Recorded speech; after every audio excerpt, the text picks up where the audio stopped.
Good morning. Good What up? morning. Morning. Happy 30th, Brandy. Thank you. Thank you. I've officially crossed over. I know, no longer 30 under 30, but No, hey, 30 at at least 30. 30 at That 30. works. That's the new 30 at list. 30.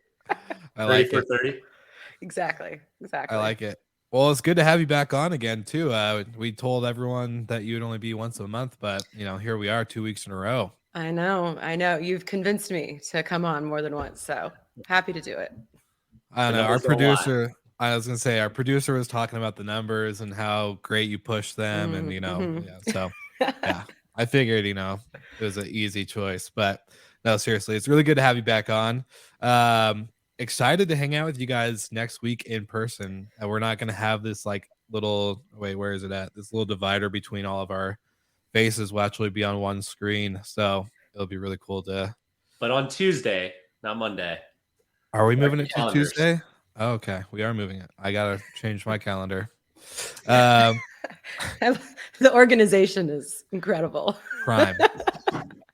It took us like almost all year to figure out that next week on the 19th is our second birthday as well for the show. So I know, it's so exciting. We'll have to. know. I think we actually will have to do the espresso martinis with the show. You'll be on like my home turf. It'll be great. I think that's what we have to do. I'm down for it. You've twisted my arm to drink an espresso martini on live TV, I guess. So I'm in. But outside of that, great weekend. Anything fun, exciting to report before we jump into this week's content? Well, I just had a chill weekend, which a chill entry into my 30s. So it's a nice way to start the week after like actually resting all weekend.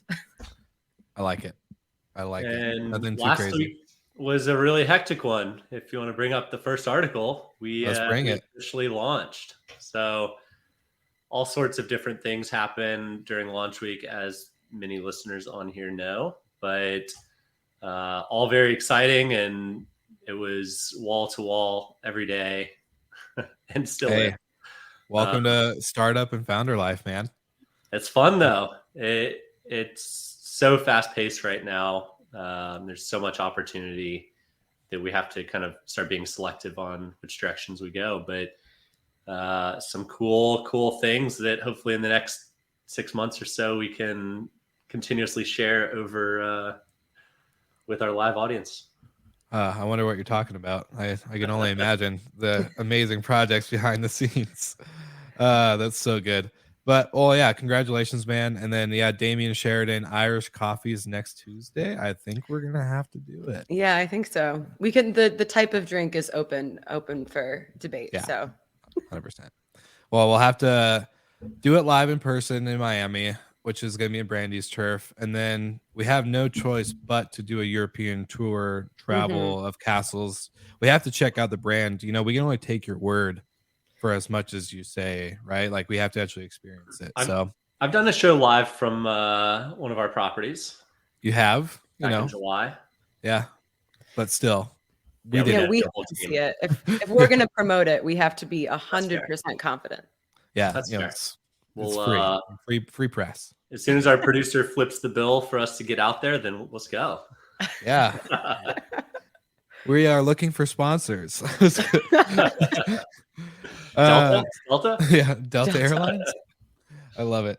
Well, sweet. Well, congratulations again. Happy birthday to Brandy. You two are crushing. You guys had a great week.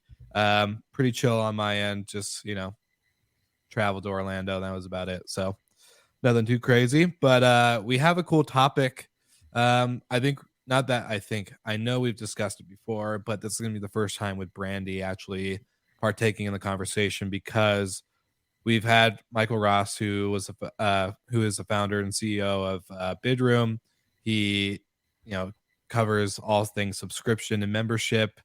We joked about him being the Jeff Bezos or the Elon Musk of subscription. So we've had this conversation on the show before, but it's an interesting twist, I think, with the recent, coverage from Focus Wire and all this other stuff. So we want to jump in. Michael, looked like you had something to say.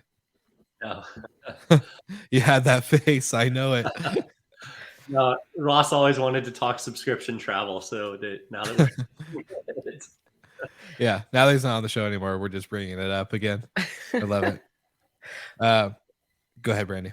Yeah, we were talking earlier. I feel like this is similar to the digital nomad trend. Like it feels very similar to that kind of vibe where like, yes, it could be some people could really benefit from it and use it and really like the experience. But I think that in practice, it's not a sustainable business model, or at least it have to be very niche. And Mhm. they give the examples of I think what like AAA and Priority Pass.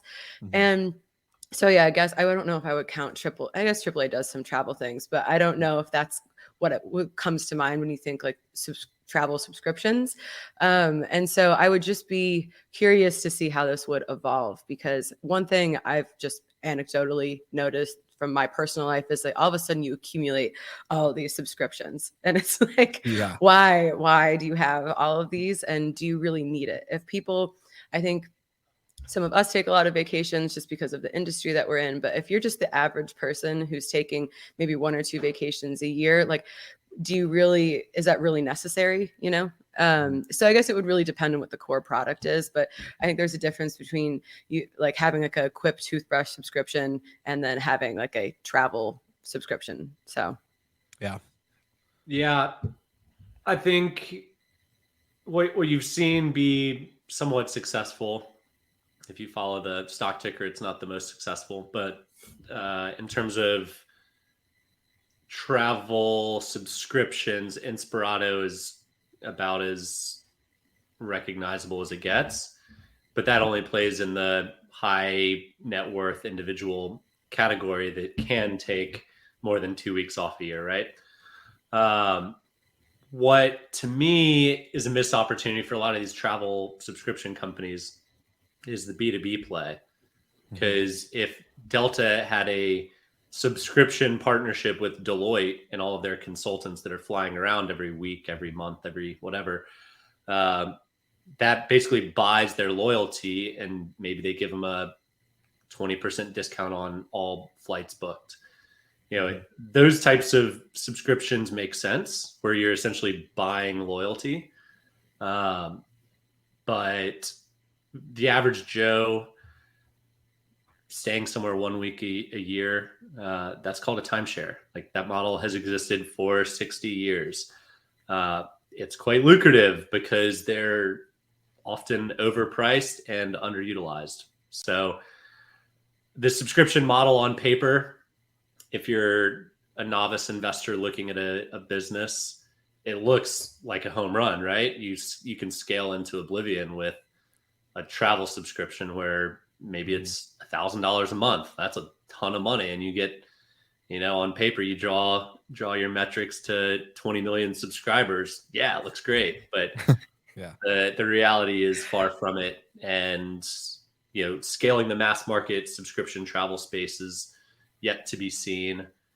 I do think there are plays that can work, but it's going to be directly with people that have giant footprints that can fill needs on leisure, business. A Marriott, a Delta, a Hilton, an American. Like they fly a lot of places. There's a lot of options on places to stay, and it could be a perk for a company's employees too if they have this ubiquitous 20% off subscription.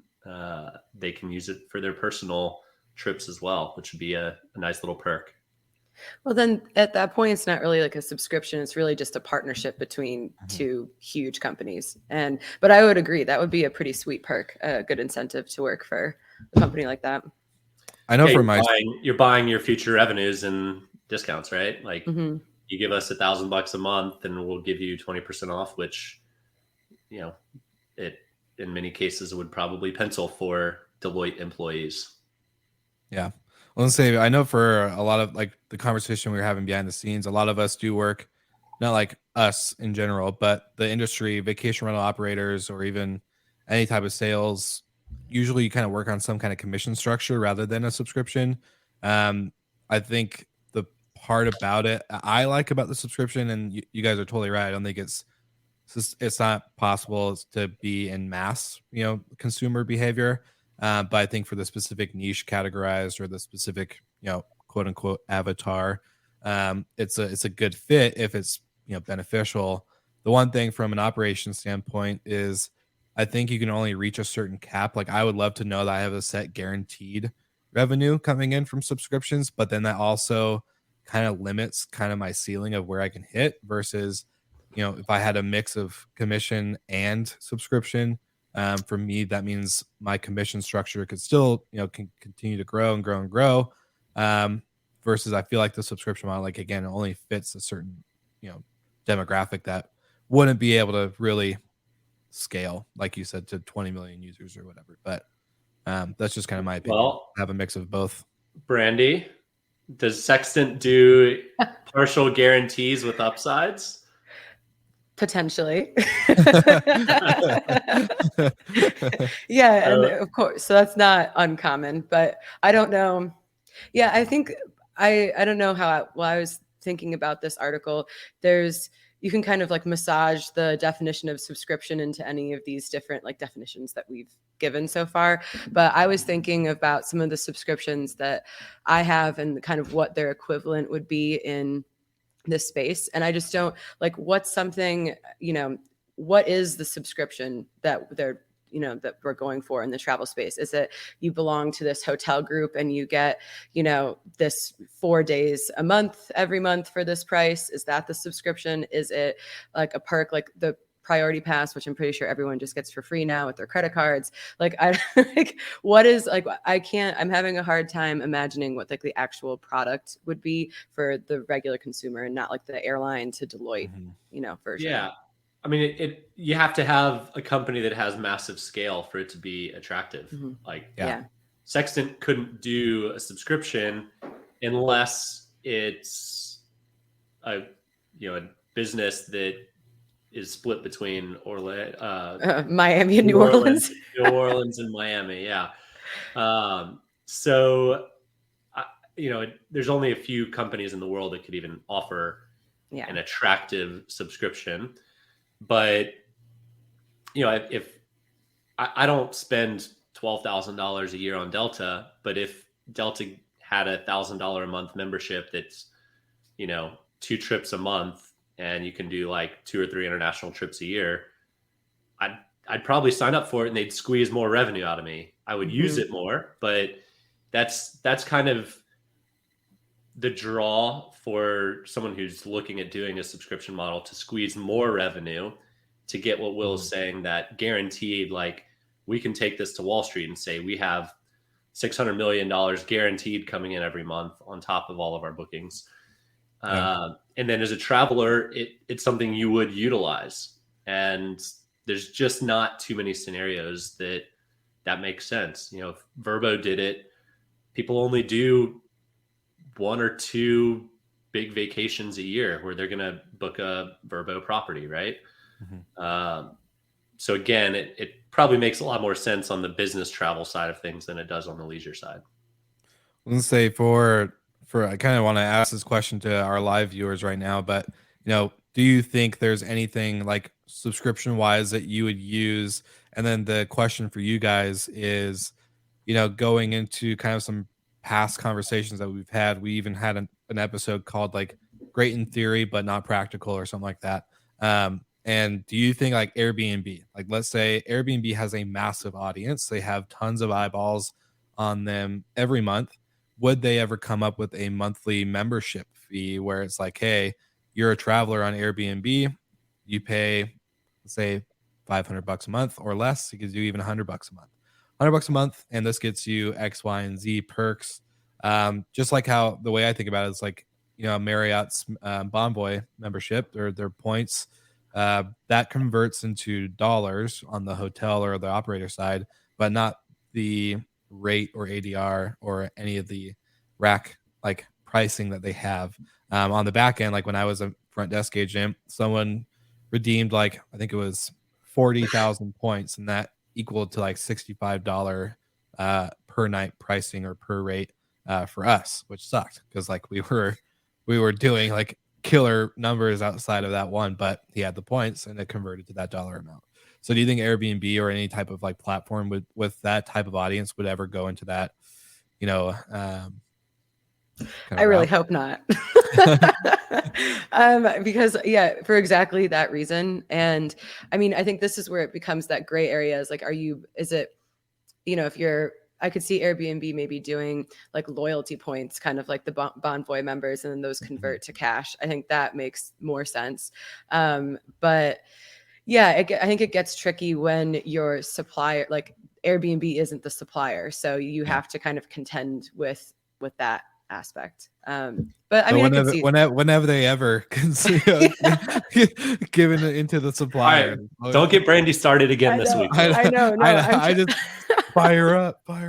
I actually do think someone's going to do it, and I'll tell you who I would put money on that it is. Be careful. You lost your house last time you put money on something. Yeah, true. I still have it though. Okay.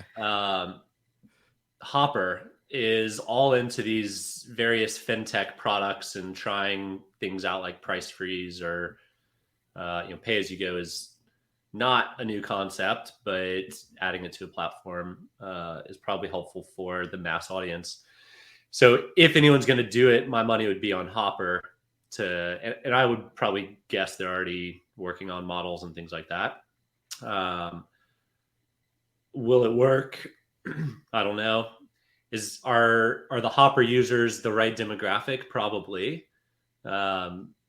Younger folks with less income, theoretically speaking, would be more on a fixed budget, and the more subscription susceptible people that would a subscription makes more sense for. So I do think a big brand will try it.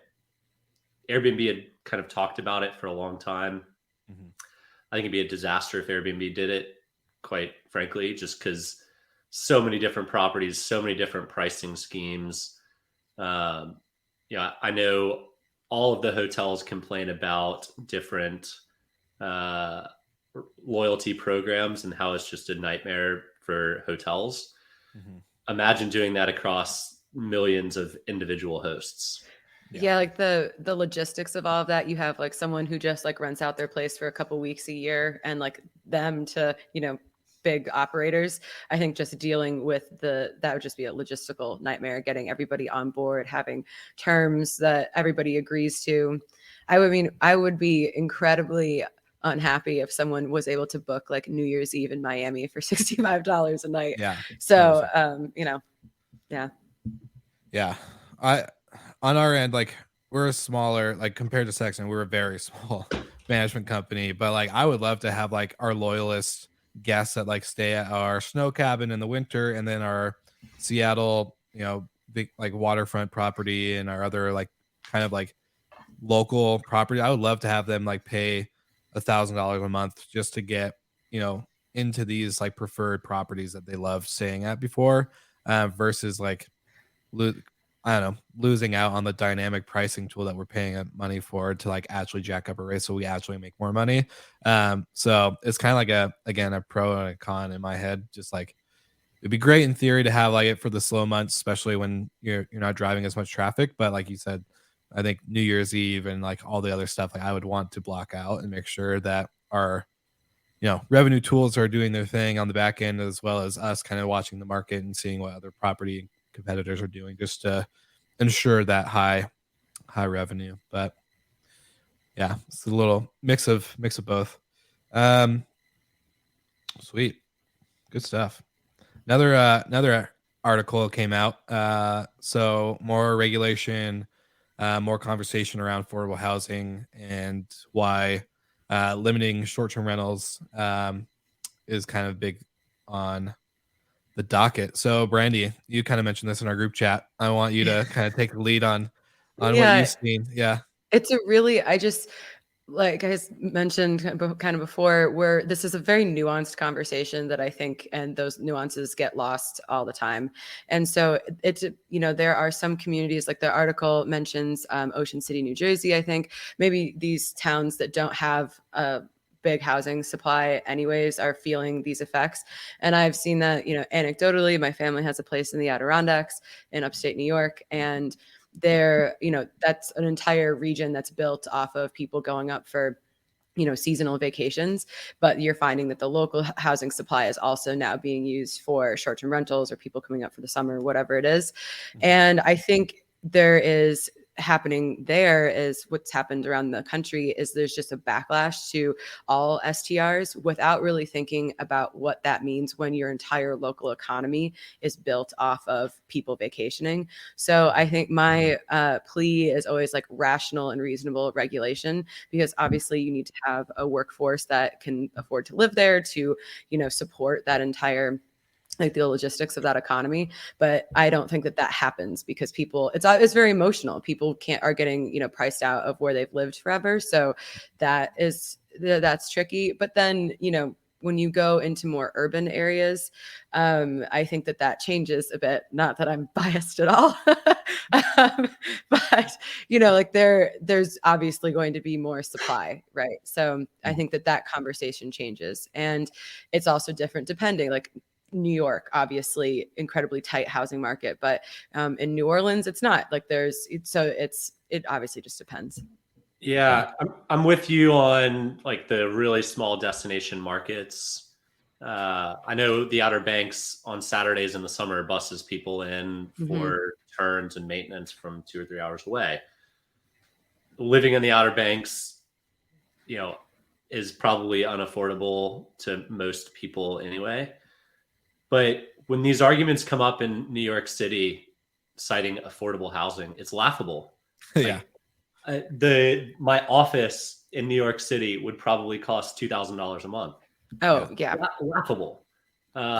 So they're just pointing the finger and trying to blame people for their terrible policies of limiting more construction or insanely high taxes. I'm not going to go down the political rabbit hole too much, but these are a lot of times self-inflicted, and it's a supply and demand thing. San Francisco, there's laws that you can't build higher than 2 or 3 or 4 stories. It's stupid. Like, you want to talk affordable housing, let people build high rises, not blame Airbnb and short-term rentals for all of your problems. So well, it's a really convenient scapegoat. Like it's like, obviously and Airbnb now gets the brunt of all of the STR complaints. It's like, I feel like, Booking.com and Vrbo, these other companies are probably like, thank God, because they're not the ones that are getting dragged through the mud all the time. Well, Airbnb is the redheaded stepchild. I feel like it's like, oh, we'll just blame it on that kid. He's the one that's, he's the loudest in the family. So we're going to just let him take all the blame. Will and I are used to it. Yeah. But I mean, it is going to continue to be part of the conversation. And I think it's really interesting in our industry. We have, the whole range of geographic locations. So the reasoning behind some of the regulation in, like Tahoe, for example, is different from, what it's like in Miami, but it comes down to people. I think the a will to have rational conversations has kind of gone out the window. Everything is very knee-jerk, everything is emotional, and it's very clickbaity. And I think it's just the pendulum is swinging too far from, which is, how things happen a lot of times. But it could do a lot of damage if they don't have, to their own economies. So yeah. Well, I was thankful to because a couple of weeks ago at the Favor event, or the Florida Alliance for Vacation Rentals conference, that was a couple of weeks ago. I got to interview Senator Kelly Stargel, who was really having this big conversation on, or her, I guess more of her keynote or just presentation panel was around regulation, how this all works, and kind of the legislature side of the non-biased side, right? What was that? Was it Brandy or is it Michael? I was gonna say I figured it'd be Michael, man. But she was talking on the legislation side and kind of what it takes to really get these conversations going, and it really does. As hard as as easy as it sounds, it's not easy. And it's around like being less emotional when it comes to these conversations, because both sides are very passionate, and it's not just two-sided. There's like 400 plus sides around this conversation.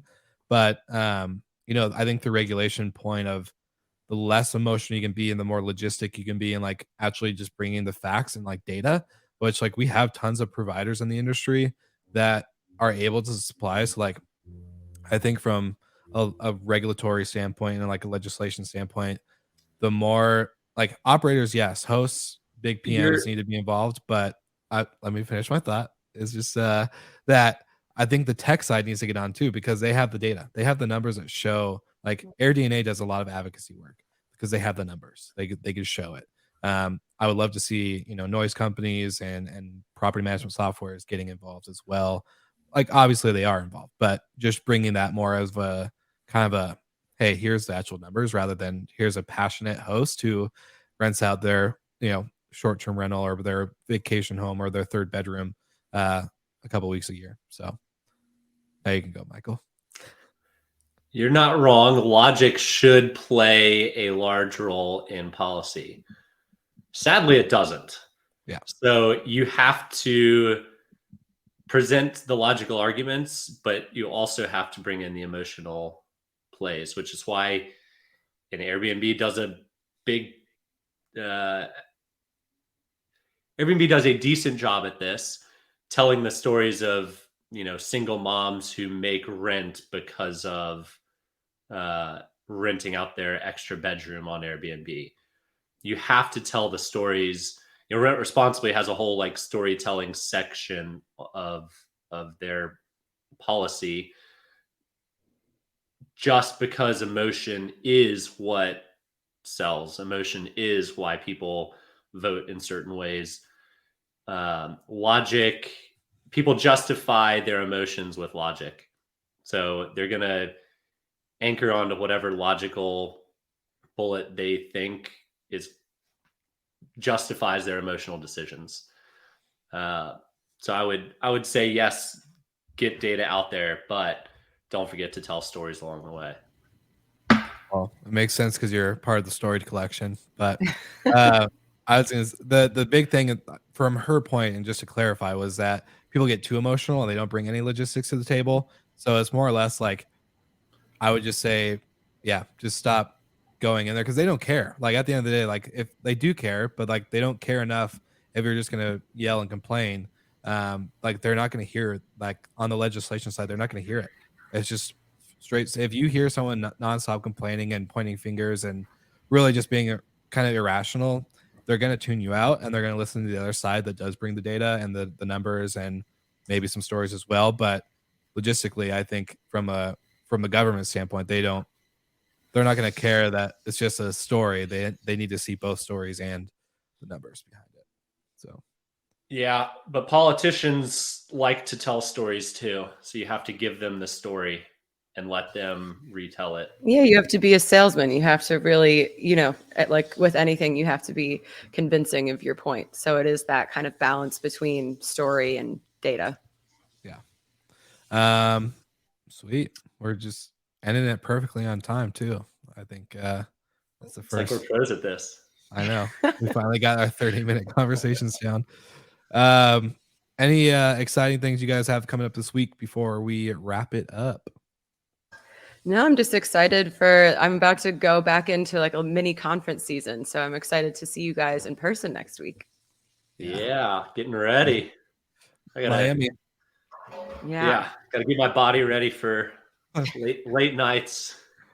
Yeah, exactly. It's all about like rest and prepare yourself, channel like 22-year-old Michael, Oh, that'd be a disaster. Nobody wants to be 22-year-old Michael. 27, get up to my level. We'll be good. Yeah, sweet. Can't wait to see you guys at the Book Direct show. And then Brandy, I'll also see you at VRMA. Unfortunately, Michael, unless you change your mind, are you going to VRMA? Unless GMH is sponsoring any trips, I don't believe so. Nice. All right. Sweet. I'll talk to the producer about it. We'll see what we can do. See what kind of budget we have. Yeah. Sweet. Well, super excited. See you guys at the Book Direct show. For anyone who's listening or watching live, I will make sure there's a link in the comments. So you have to go find it either on the live for the replay, or you can go to Spotify, Apple, and find the link there. And then, of course, we'll see you all again next week. I probably should let Jamie know that we're going to move it to Tuesday because I also didn't let him know. But You can be down there though, right? I have to confirm. But if not, we'll at least get him at VRMA. So we'd always switch. Watching the show will be planned live. I love it. Yeah. Awesome. Behind the scenes action. Seriously, behind the scenes on the camera. Great. Well, good episode, you guys. There's probably a lot more this will carry on to and more conversation. So looking forward to it, and see you all again next week.